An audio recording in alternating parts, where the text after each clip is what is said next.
ಪುರೋಹಿತರಾದ ವಸಿಷ್ಠರು ಹೊರಟು ಹೋದ ನಂತರ ಶ್ರೀರಾಮನು ಸ್ನಾನ ಮಾಡಿ ಪತ್ನಿಯಾದ ವಿಶಾಲಾಕ್ಷಿಯಾದ ಸೀತಾದೇವಿಯೊಡನೆ ಏಕಾಗ್ರ ಚಿತ್ತನಾಗಿ ಶ್ರೀಮನ್ನಾರಾಯಣನನ್ನು ಧ್ಯಾನಿಸಿದ.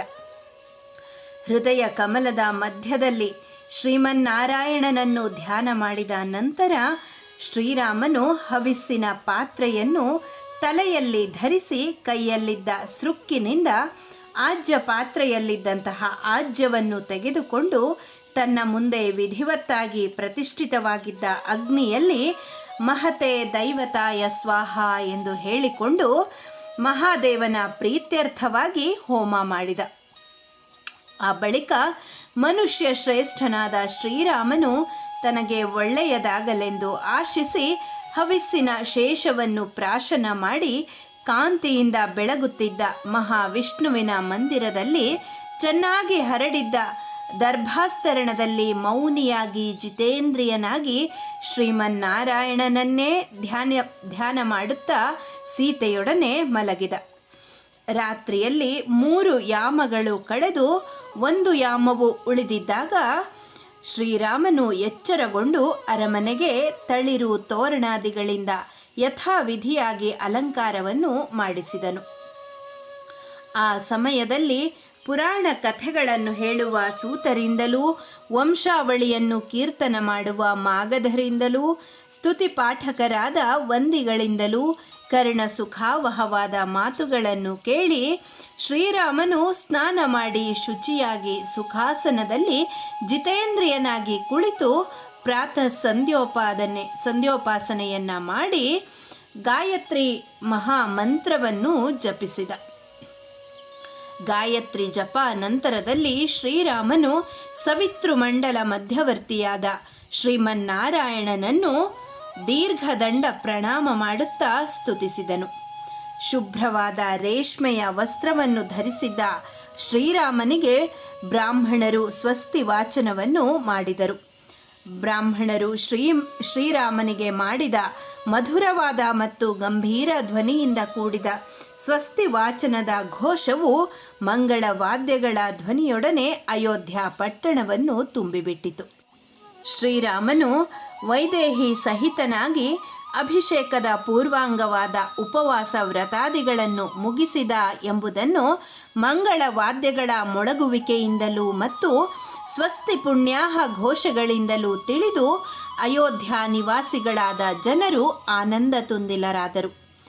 ರಾತ್ರಿಯು ಕಳೆದು ಬೆಳಗಾದುದನ್ನು ನೋಡಿ ಅಂದೇ ಶ್ರೀರಾಮನ ಪಟ್ಟಾಭಿಷೇಕವಾಗುವುದು ಎಂಬುದನ್ನು ಕೇಳಿದ ಪಟ್ಟಣಿಗರು ಅಯೋಧ್ಯ ಪಟ್ಟಣವನ್ನು ನಾನಾ ಪ್ರಕಾರವಾಗಿ ಸಿಂಗರಿಸತೊಡಗಿದರು. ಬಿಳಿಯ ಮೋಡಗಳಂತೆ ಶುಭ್ರವಾದ ಮತ್ತು ಕಾಂತಿಯುಕ್ತವಾದ ಶಿಖರಗಳಿಂದ ಕೂಡಿದ್ದ ದೇವಾಲಯಗಳಲ್ಲಿ 4 ಮಾರ್ಗಗಳು ಸೇರುವ ಚೌಕಗಳಲ್ಲಿ, ರಾಜಬೀದಿಗಳಲ್ಲಿ, ಗಡಿಗಳಲ್ಲಿ ಇರುವ ಶಿಲಾಸ್ತಂಭಗಳಲ್ಲಿ ಧ್ವಜ ಪತಾಕೆಗಳು ರಾರಾಜಿಸಿದವು. ಕೋಟೆಯ ಮೇಲೆ ಹೇರಳವಾದ ಮಾರಾಟದ ವಸ್ತುಗಳಿಂದ ತುಂಬಿದ್ದ ವೈಶ್ಯರ ಅಂಗಡಿಗಳ ಮೇಲೆ ಅನೇಕ ಕುಟುಂಬಗಳಿಂದ ಕೂಡಿದ್ದ ಕಾಂತಿಯುಕ್ತವಾದ ದೊಡ್ಡ ದೊಡ್ಡ ಸೌಧಗಳ ಮೇಲೆ ನಗರ ಸಭೆ, ನ್ಯಾಯ ನಿರ್ಣಾಯಕ ಸಭೆ ಇವೇ ಮುಂತಾದ ಸಭೆಗಳು ಸೇರುವ ಭವ್ಯ ಭವನಗಳ ಮೇಲೆ ಬಹಳ ದೂರದಿಂದ ಗೋಚರವಾಗುವ ಎತ್ತರವಾದ ವೃಕ್ಷಗಳ ಮೇಲೆ ಉತ್ಸಾಹಿಗಳಾದ ಪಟ್ಟಣಿಗರು ವಿಚಿತ್ರವಾದ ಧ್ವಜ ಪತಾಕೆಗಳನ್ನು ಹಾರಿಸಿದರು. ನಟ ನರ್ತಕ ಸಮೂಹಗಳು ಮಾಡುತ್ತಿದ್ದ ನರ್ತನಗಳನ್ನು, ಗಾಯಕರ ಗಾಯನಗಳನ್ನು, ಮನಸ್ಸಿಗೂ ಕಿವಿಗಳಿಗೂ ಇಂಪಾಗುವಂತಹ ಶ್ರೀರಾಮನ ಸಂಬಂಧವಾದ ಮಾತುಗಳನ್ನು ಅಯೋಧ್ಯಾಪುರವಾಸಿಗಳು ಪಟ್ಟಣದ ನಾನಾ ಕಡೆಗಳಲ್ಲಿ ನೋಡುತ್ತಿದ್ದರು ಹಾಗೂ ಕೇಳುತ್ತಿದ್ದರು. ಶ್ರೀರಾಮನಿಗೆ ಅಭಿಷೇಕವಾಗುವ ಸಮಯದಲ್ಲಿ ಮನೆಗಳಲ್ಲಿಯೂ 4 ಬೀದಿಗಳು ಸೇರುವ ಚೌಕಗಳಲ್ಲಿಯೂ ಶ್ರೀರಾಮನ ಗುಣಾತಿಶಯಗಳನ್ನು ಹಾಡಿ ಪಾಡಿಕೊಂಡು ನಲಿದಾಡಲು ಪಟ್ಟಣಿಗರು ಪರಸ್ಪರವಾಗಿ ಕಲೆತು ರೂಪಕಗಳನ್ನು ರಚಿಸುತ್ತಿದ್ದರು. ಮನೆಗಳ ಬಾಗಿಲುಗಳಲ್ಲಿ ಗುಂಪು ಗುಂಪಾಗಿ ಸೇರಿಕೊಂಡು ಆಟವಾಡುತ್ತಿದ್ದ ಬಾಲಕರು ಕೂಡ ರಾಮಾಭಿಷೇಕಕ್ಕೆ ಸಂಬಂಧಿಸಿದ ಗೀತೆಗಳನ್ನು ಹಾಡಿಕೊಂಡು ನಲಿದಾಡುತ್ತಿದ್ದರು. ಶ್ರೀರಾಮನ ಪಟ್ಟಾಭಿಷೇಕವಾಗಲಿದ್ದ ಆ ದಿನದಲ್ಲಿ ಪಟ್ಟಣಿಗರು ಹೂಗಳನ್ನು ಚೆಲ್ಲಿ ದಶಾಂಗಯುಕ್ತವಾದ ಧೂಪವನ್ನು ಹೊತ್ತಿಸಿ ರಾಜಮಾರ್ಗವನ್ನು ಸುಗಂಧಿತವನ್ನಾಗಿಸಿ ಕಾಂತಿಯುಕ್ತವನ್ನಾಗಿ ಮಾಡಿದರು. ಪಟ್ಟಾಭಿಷೇಕದ ಕಲಾಪಗಳು ಮುಗಿದು ಶ್ರೀರಾಮನು ದಿವ್ಯ ರಥದಲ್ಲಿ ಕುಳಿತು ಬರುವುದು ಬಹಳ ವೇಳೆಯಾಗಿ ರಾತ್ರಿಯೂ ಆಗಿಬಿಡಬಹುದು ಎಂದು ಶಂಕೆಯಿಂದ ಪಟ್ಟಣಿಗರು ರಾತ್ರಿಯಲ್ಲಿಯೂ ಶ್ರೀರಾಮನ ದಿವ್ಯ ಮಂಗಳ ರೂಪವನ್ನು ನೋಡುವ ಸಲುವಾಗಿ ವೃಕ್ಷೋಪಮವಾದ ಬಹಳ ಎತ್ತರವಾಗಿದ್ದ ದೀಪಸ್ತಂಭಗಳನ್ನು ರಾಜಮಾರ್ಗದುದ್ದಕ್ಕೂ ಇಡಿಸಿದ್ದರು.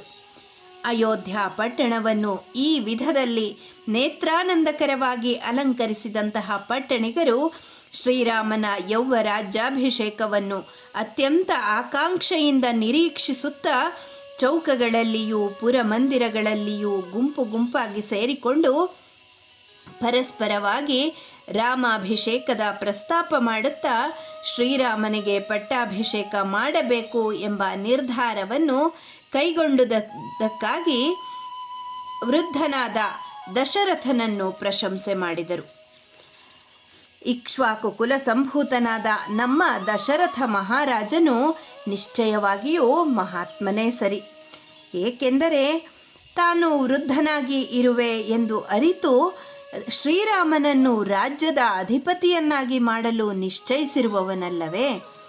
ಎಂತಹ ಸಂತಸದ ವಿಷಯವಿದು! ದೇವತೆಗಳ ಅನುಗ್ರಹದಿಂದಲೇ ನಾವು ಇಂದು ಶ್ರೀರಾಮನನ್ನು ರಾಜನನ್ನಾಗಿ ಪಡೆಯಲಿದ್ದೇವೆ. ಜನರ ಆಗು ಹೋಗುಗಳನ್ನು ಚೆನ್ನಾಗಿ ಮನಗಂಡಿರುವ ಶ್ರೀರಾಮನು ಚಿರಕಾಲ ನಮ್ಮ ರಕ್ಷಕನಾಗುತ್ತಾನೆ. ಶ್ರೀರಾಮನು ಯಾವುದೇ ಸಮಯದಲ್ಲಿಯೂ ಉದ್ವೇಗಗೊಳ್ಳುವುದಿಲ್ಲ. ಕ್ಷಮಾವಂತನು ಅವನು, ವಿದ್ವಾಂಸನು, ಧರ್ಮಾತ್ಮನು, ತಮ್ಮಂದಿರಲ್ಲಿ ವಿಶೇಷವಾದ ಅನುರಾಗ ಉಳ್ಳವನು. ತಮ್ಮಂದಿರ ವಿಷಯದಲ್ಲಿ ಸ್ನೇಹಪರನಾಗಿರುವಂತೆ ನಮ್ಮ ವಿಷಯದಲ್ಲಿಯೂ ಸ್ನೇಹಪರನಾಗಿರುವವನು. ನಮ್ಮನ್ನು ತನ್ನ ಸಹೋದರರಂತೆಯೇ ಕಾಣುತ್ತಾನೆ. ಯಾವನ ವರಪ್ರಸಾದದಿಂದ ಮತ್ತು ಯಾವನ ಅಭಿಲಾಷೆಯಿಂದ ಇಂದು ನಾವು ಲೋಕಾಭಿರಾಮನಾದ ಶ್ರೀರಾಮನ ನೇತ್ರಾನಂದಕರವಾದ ಪಟ್ಟಾಭಿಷೇಕವನ್ನು ಕಾಣಲಿರುವೆವೋ, ನಿಷ್ಪಾಪನಾದ ಧರ್ಮಾತ್ಮನಾದ ಆ ನಮ್ಮ ದಶರಥ ರಾಜನು ಇನ್ನೂ ಬಹಳ ಕಾಲದವರೆಗೂ ನಿರೋಗ ದೃಢಕಾಯನಾಗಿ ಜೀವಿಸಿರಲಿ. ಈ ವಿಧವಾದಂತಹ ಮಾತುಗಳು ಅಯೋಧ್ಯ ಪಟ್ಟಣದ ಎಲ್ಲೆಡೆಗಳಲ್ಲಿಯೂ ಕೇಳಿಬರುತ್ತಿದ್ದವು. ರಾಮಾಭಿಷೇಕ ವೃತ್ತಾಂತವನ್ನು ಕರ್ಣಿಕೆಯಿಂದ ಕೇಳಿ ಅಯೋಧ್ಯೆಯ ಸುತ್ತಲೂ 4 ದಿಕ್ಕುಗಳಲ್ಲಿಯೂ ಇದ್ದ ಗ್ರಾಮಗಳಿಂದ ಹಳ್ಳಿಗರು ರಾಮಾಭಿಷೇಕವನ್ನು ವೀಕ್ಷಿಸುವ ಆಶಯದಿಂದ ಸಾವಿರಾರು ಸಂಖ್ಯೆಯಲ್ಲಿ ಆಗಮಿಸಿ ರಾಮನಗರಿಯನ್ನು ತುಂಬಿಬಿಟ್ಟರು. ಪರ್ವಕಾಲದಲ್ಲಿ ಉಕ್ಕಿ ಬರುವ ಸಮುದ್ರ ರಾಜನ ನಿನಾದದಂತೆ ತಂಡವಾಗಿ ಸಾವಿರಾರು ಸಂಖ್ಯೆಯಲ್ಲಿ ಅಯೋಧ್ಯೆಗೆ ಆಗಮಿಸುತ್ತಿದ್ದ ಪ್ರಜೆಗಳ ನಿನಾದವು ಅಯೋಧ್ಯ ನಗರಿಯಲ್ಲಿ ಕೇಳಿಬರುತ್ತಿತ್ತು. ಇಂದ್ರನ ಅರಮನೆಯ ಕಾಂತಿಗೆ ಸಮಾನವಾದ ಕಾಂತಿಯಿಂದ ಕೂಡಿದ್ದ ಸುಂದರ ನಗರಿಯಾದ ಅಯೋಧ್ಯೆಯು ರಾಮಾಭಿಷೇಕವನ್ನು ನೋಡುವ ಸಲುವಾಗಿ ಆಗಮಿಸಿದ್ದ ಪ್ರಜೆಗಳ ನಿನಾದದಿಂದ ಕೂಡಿ ಸಮುದ್ರದಲ್ಲಿ ಅತ್ತಲಿತ್ತ ಓಡಾಡುವ ಕೋಟ್ಯನುಕೋಟಿ ತಿಮಿಂಗಿಲಾದಿ ಜಲಚರ ಪ್ರಾಣಿಗಳ ಕಲಕಲ ಶಬ್ದವುಳ್ಳ ಜಲರಾಶಿಯಂತೆಯೇ ಶೋಭಿಸಿತು.